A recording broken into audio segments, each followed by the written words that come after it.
యెహోవా నీ శరణుజొచ్చి ఉన్నాను, నన్ను ఎన్నడూ సిగ్గుపడనీయకుము. You Lord I put my trust. నీ శరణుజొచ్చి ఉన్నాను అని తెలుగులో ఉంటే, ఇంగ్లీష్లో ట్రస్ట్ అని ఉంటుంది. నిన్ను ఆశ్రయిస్తున్నాను కాబట్టి trust in the time of trouble.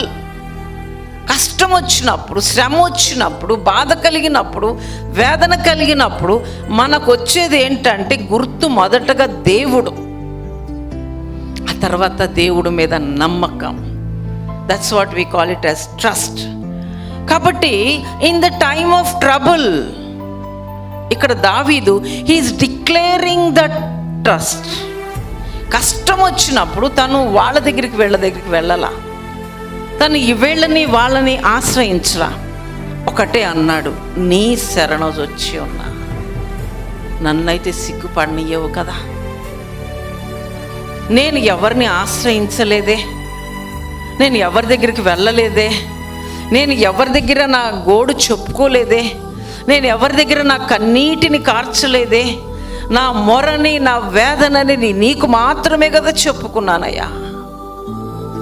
కాబట్టి నువ్వు నన్ను సిగ్గుపడనియ్యవు అని చెప్తూ ఇక్కడ అంటున్నాడు, let me never be ashamed.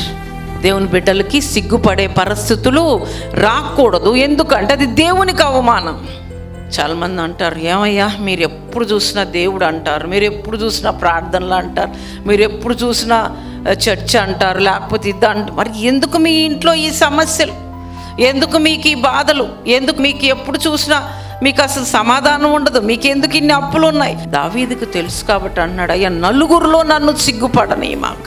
So he's boldly declaring the word of trust towards God, and he is asking me, Lord, let me not be ashamed.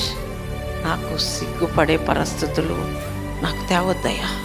అలాంటి పరిస్థితులు వస్తే నేను తట్టుకోలేను. నన్ను అందరూ కలిసి అవమానిస్తే నేను భరించలేను. So he thought that it's an appropriate time for me to consult God. ఇది సరి అయినటువంటి సమయం, నా కష్టం వచ్చిన సమయం, నాకు బాధ కలిగిన సమయం, నా శత్రువులు నా వెంట ఉన్నటువంటి సమయం, నన్ను ఎప్పుడు కొల్లబొడుద్దామా అని ఎదురు చూస్తున్న సమయం, నన్ను ఎప్పుడు నేలను పడేద్దామా అని ఎదురు చూస్తున్న సమయం, నా చుట్టూ ఉన్నటువంటి వాళ్ళంతా వలలు పన్నారు, ఎప్పుడు మా వలలో చిక్కుతాడా అని ఎదురు చూస్తున్నారయ్యా. నన్ను సిగ్గుపడని మాక. ఇదే అధ్యాయంలో 17వ వచనం ఒకసారి చదవండి సిస్టర్ గారు. యెహోవా నీకు మొరపెట్టి ఉన్నాను, నన్ను సిగ్గునొందనీయకుము. భక్తిహీనులు సిగ్గుపడుదురుగాక, పాతాళమునందు వారు మౌనులయుందురుగాక. సిగ్గుపడవలసింది భక్తిహీనులు, ఇబ్బంది పడవలసింది భక్తిహీనులు, కష్టాలు పడవలసింది భక్తిహీనులు, వేదనలు పడవలసింది భక్తిహీనులు. నేను కాదయ్యా, నేను భక్తిహీనుడు కాదే, నేను నీ బిడ్డనే. దినమునకు 7 మార్లు నేను ప్రార్థన చేస్తున్నానే, అయ్యా నేను సిగ్గుపడతాను.